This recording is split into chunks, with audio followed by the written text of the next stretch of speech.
Oi, gente, bem-vindos ao Tatuagem, nosso projeto sobre a história da tatuagem no Brasil. Eu sou a Carol, sou idealizadora desse projeto, além de tatuadora e arte educadora em Rio Grande da Serra. O Tatuagem é um projeto que recebeu apoio e aprovação da Lei Paulo Gustavo, do Governo Federal e o Ministério da Cultura e da Prefeitura de Rio Grande da Serra. Dito isso, nosso episódio de hoje é basicamente o oposto do segundo episódio. Quem não viu o segundo episódio nem o primeiro, por favor, vão lá ouvir, vão lá fazer este caminho do jeito correto, como deve ser, do início ao fim. Nesse episódio, basicamente vamos falar sobre a queda da tatuagem. Suponhamos que os tatuados serem artistas seja o auge, seja o ponto alto do mundo da tatuagem. Esse episódio vai basicamente falar sobre essa queda, sobre como a tatuagem foi de algo lindo e admirado para algo que representasse até mesmo um perigo para a sociedade. Foi a partir da década de 1950 que o termo marginal surgiu e começou a ser usado para pessoas criminosas ou que foram criminalizadas por serem pobres e desempregadas. Na época, essas pessoas, eles eram conhecidos também como vadios ou vadias no feminino. Mas aí a questão é, por que mudaram para marginal? O que tem a ver marginal com vadio? O termo marginal faz alusão às pessoas que viviam às margens da sociedade, ou seja, o termo fazia alusão às pessoas que viviam às margens das grandes cidades e, consequentemente, da sociedade. Principalmente, eram tidas como marginais as pessoas migrantes das zonas rurais, ou seja, pessoas que vinham do norte ou do nordeste tentar a vida em São Paulo e Rio de Janeiro, ou até mesmo imigrantes, ou seja, pessoas que saíam de outros países para tentar a vida no Brasil e acabavam sendo tratados com essa diferença e, consequentemente, vivendo à margem da sociedade de respeito. E assim surgiu o termo marginal, que foi criado pela polícia e também pelo jornalismo daquela época. Já na década de 70, a tatuagem já era comum do corpo marginalizado, sendo ele criminoso ou não, até porque nem todo marginal era um criminoso ou acabou sendo criminalizado. Nem toda pessoa pobre ou desempregada acabou recorrendo ao mundo do crime para ter o que comer ou coisa do tipo. Mas é claro que nem todo mundo tem essa sorte. Pela tatuagem estar nesse corpo, era comum que as manchetes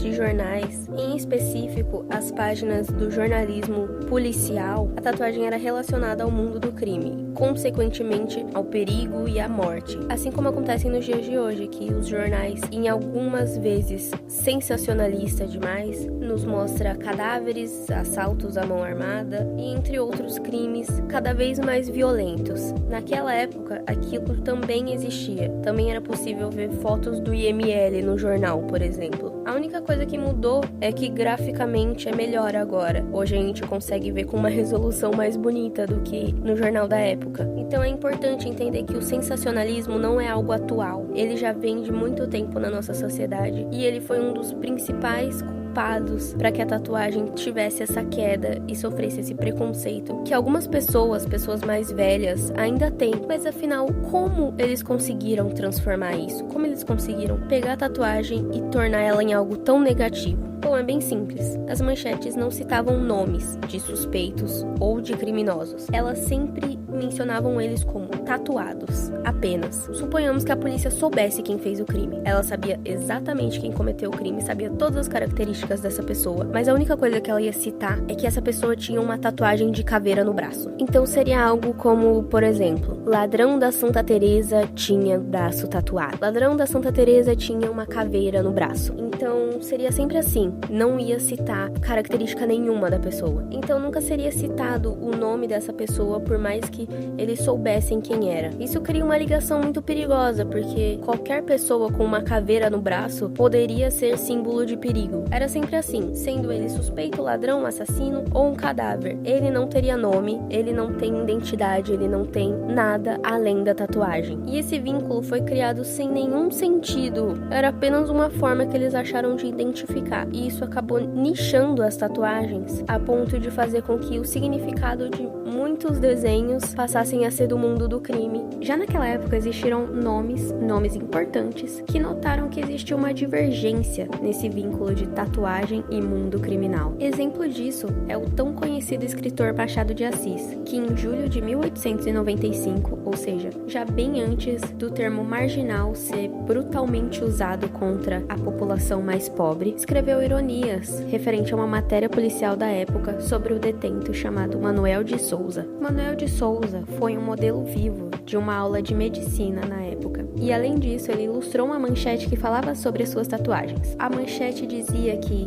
se ele não fosse culpado do crime pelo qual ele foi preso, ele deveria no futuro sempre ser suspeito. Quando Machado de Assis leu essa manchete, ele não entendeu o porquê desse vínculo. E então ele publicou na sua coluna que as tatuagens de Manuel eram todas, ou quase todas, amorosas. E então ele questionou da seguinte forma: se um homem tão dado a amores, que os escrevia em si mesmo, pode ser verdadeiramente um assassino? É claro que temos que levar em consideração que assassinos não têm rosto, e ter tatuagens de amor não inocenta Manuel do crime que ele cometeu, mas a simples presença delas na pele dele não o torna suspeito e muito menos culpado. É importante enfatizar que existe uma diferença entre a tatuagem marginal, a tatuagem criminal e a tatuagem prisional. A tatuagem marginal, como a gente já vinha dizendo, ela é aquela feita pelas sociedades mais pobres. É a tatuagem feita por aqueles que estão à margem da sociedade e buscam de algum jeito registrar a sua história, além das surras que a vida já dá. A tatuagem criminal é aquela vinculada à criminalidade, ou seja, ela está sempre vinculada a algum delito cometido. Homicídio, assalto, tráfico, enfim, qualquer tipo de delito, dos menos graves aos mais hediondos, a tatuagem criminal cobre esse campo. A tatuagem prisional não necessariamente é uma tatuagem criminal. A tatuagem prisional é aquela feita dentro das penitenciárias, das prisões, e não necessariamente vem vinculada a algum crime que a pessoa cometeu. É claro que em muitos casos, alguns detentos são tatuados à força, para que fiquem marcados pelo resto da vida pelos seus erros e seus crimes. Porém, na maioria dos casos, as tatuagens realizadas dentro da prisão são motivadas pela perda de liberdade. A saudade daqueles que foram deixados coloca os presos em uma situação de completa exclusão da sociedade. E como eles estão confinados sem nada a perder, o que resta é marcar na própria pele as lembranças e as esperanças. Sendo assim, é muito comum ver presidiários com tatuagens religiosas, nomes de familiares, esposas, filhos, mães, pais. Esse tipo de tatuagem é muito mais recorrente do que a tatuagem criminal. Mas é claro que os três tipos existem, os três tipos vêm vinculados a uma sociedade pobre, uma sociedade que luta para sobreviver. Durante a visita ao Museu da Polícia Civil, localizado em São Paulo, na cidade universitária, foi possível para o tatuagem entender um pouco mais sobre a tatuagem prisional e a tatuagem criminal. No Museu da Polícia Civil, também conhecido como Museu do Crime, é possível você achar um painel com um grande dicionário de significados de tatuagens do meio prisional. Eu não irei citar todas as tatuagens, até porque esse dicionário contempla mais de 45 e é claro que algumas têm um significado que o horário nem permite que seja citado. Mas o mais interessante dessa seção é que ele nos mostra quais dessas tatuagens são feitas à força. Então ele nos mostra quais desses desenhos eram feitos realmente porque a pessoa cometeu determinado crime. O museu também nos conta que foi entre os anos de 1920 a 1940 que começaram a ser decifradas as tatuagens e começaram a ser vinculadas e vistas no mundo do crime. Os estudos das tatuagens carcerárias não começaram no Brasil. Na verdade, eles vieram da Itália e foram escritos por um médico chamado Cesare Lombroso. Ele foi um importante psiquiatra e cirurgião e também criminologista. Foi ele que começou o primeiro livro, o primeiro escrito sobre a criminalidade vinculada à tatuagem. Esse estudo chegou aqui quando Cesare veio fazer uma palestra e foi então que doutores brasileiros usaram como base o acervo que ele tinha para criar um dicionário, entre aspas, um dicionário de tatuagens brasileiras e seu vínculo com o mundo do crime. Sendo assim, desde o princípio, a gente pode ver que esse vínculo é falho. Primeiro que ele é baseado em um país que não é o nosso. Ele é baseado na Itália e na cultura italiana. Segundo, ele só fala sobre a sociedade pobre. Em nenhum momento é citado os crimes de pessoas ricas ou se essas pessoas têm alguma tatuagem. E terceiro é que existem milhares de tatuagens possíveis com milhares de significados cada uma delas, tornando praticamente impossível que todas as pessoas que tenham determinado desenho coloquem nessa figura o mesmo significado, a mesma simbologia. Um exemplo que eu posso dar e que deixa bem claro como a simbologia tem múltiplos significados é a tatuagem tatuagem de 5 pontos. É um símbolo bem simples, é um conjunto de 5 pontos feitos na mão. E segundo o Museu da Polícia Civil, esse símbolo é encontrado em pessoas que cometeram o crime de roubo. Porém, anos atrás é possível você achar esse desenho em pessoas que iam a Jerusalém. Mas o que isso tem a ver, né? Como assim fazer 5 pontos porque você foi a Jerusalém? Esses 5 pontos representavam os martírios de Cristo. E eles eram realizados por pessoas que faziam a peregrinação até Jerusalém, que é a Terra Santa, e ao chegar lá e presenciar o local onde Jesus viveu, era realizada essa tatuagem com esse conjunto de 5 pontos, representando cada um martírio que Cristo sofreu. Sendo assim, há anos atrás, esse desenho era tido como uma lembrancinha, digamos assim, um souvenir de que essa pessoa foi a Jerusalém. Era uma forma de marcar na pele que você esteve lá. Era uma forma de marcar a sua fé na sua pele. Ah, mas você pode pensar, esse significado é antigo, é um significado datado, já passou isso. Sim, mas a tatuagem não passa.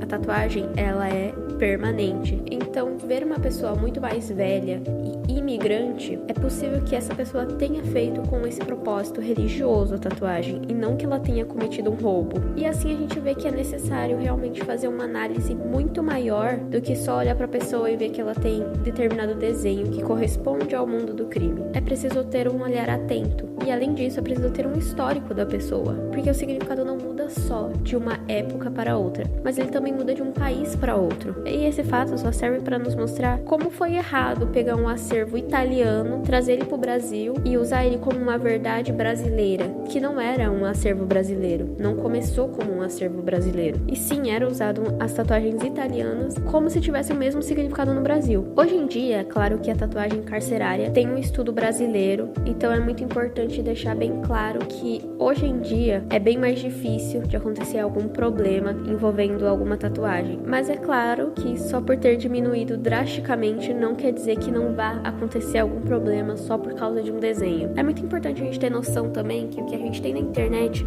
não é uma verdade absoluta. E muitas das vezes nem é verdade. O que a internet tem como tatuagem carcerária, como tatuagem criminal, é muito diferente do que a polícia tem como tatuagem criminal. Então eu acredito que seja bacana que quem tiver tempo, quem tiver oportunidade, quem tiver vontade, visite o Museu da Polícia Civil e veja com seus próprios olhos esse painel, esse dicionário que existe do mundo da tatuagem. Até porque o museu não permite que a gente fotografe muito e que a gente filme muito lá dentro. Então realmente é uma coisa que eu não posso mostrar com tantos detalhes pra vocês, mas eu posso dizer pra vocês que é uma visita extremamente interessante e é uma visita que faz a gente pensar muito sobre as estruturas policiais, as estruturas de poder que a gente tem no Brasil, até porque o Museu da Polícia Civil não gira em torno da tatuagem, isso é só uma pequena parte que você encontra dentro dele. Eu recomendo muito a visita, é uma visita gratuita. O museu fica aberto de terça até sexta-feira, das 1 da tarde até às 5, e é localizado dentro da Academia de Polícia, que fica dentro da cidade universitária da USP. E não precisa fazer agendamento, então só se organizar direitinho e ir nos horários permitidos. E para finalizar, eu gostaria de fazer um apontamento que me fez pensar muito, e eu acho que é um questionamento muito pertinente. Por que a tatuagem marginalizada deixou muito mais resquícios na nossa sociedade do que a tatuagem vista como arte? Entende? Em 1800 e pouco, quando a tatuagem era vista em espetáculos de circo, de teatro e afins, e eram postas em exposição, isso não deixou resquícios na nossa sociedade. Hoje em dia não há admiração extrema. É claro que existe o tatuíque, apesar de ser algo grande, ainda assim é um público muito nichado, mas a tatuagem vista como algo marginal, vista como algo ruim, a tatuagem vista com preconceito, ela ainda existe. Esse olhar preconceituoso sobre a tatuagem ainda existe. Então essas questões que vieram com o jornalismo policial, com o jornalismo sensacionalista, deixaram muitos vestígios que ainda permanecem na nossa sociedade. Então queria deixar esse questionamento para vocês. Por que as coisas negativas vieram se arrastando até os tempos de hoje, enquanto as coisas boas, a admiração pelo Tatu Luke, pelo George, que foi o nosso self-made freak, por que essas coisas boas são esquecidas? Por que elas não são lembradas? Enquanto as coisas ruins continuam sendo vistas por aí, inflamadas o tempo todo. É por causa da nossa sociedade? A nossa sociedade gosta de enfatizar as coisas ruins e não as coisas boas? Ou é por algum outro motivo?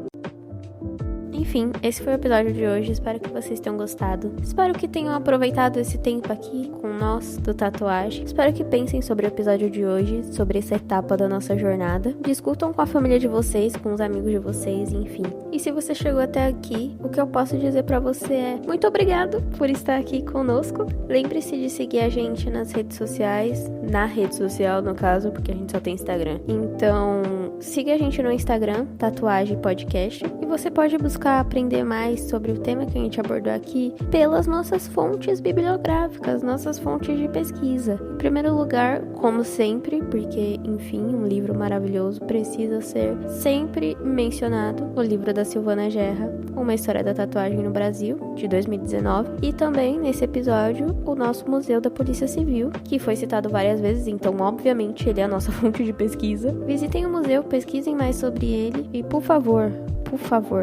não se prendam aos significados de tatuagem que a gente acha no Google, porque o Google não é uma verdade absoluta, gente. Pelo amor de Deus. Enfim, o Tatuagem é um projeto aprovado e apoiado pela Lei Paulo Gustavo, o Governo Federal, o Ministério da Cultura e a Prefeitura de Rio Grande da Serra. Eu fico por aqui, desejo a todos vocês uma boa semana, um bom fim de semana e até o próximo episódio. Apareçam, vou esperar todos vocês. E é isso. Um beijo, um abraço para quem quiser e tchau, tchau!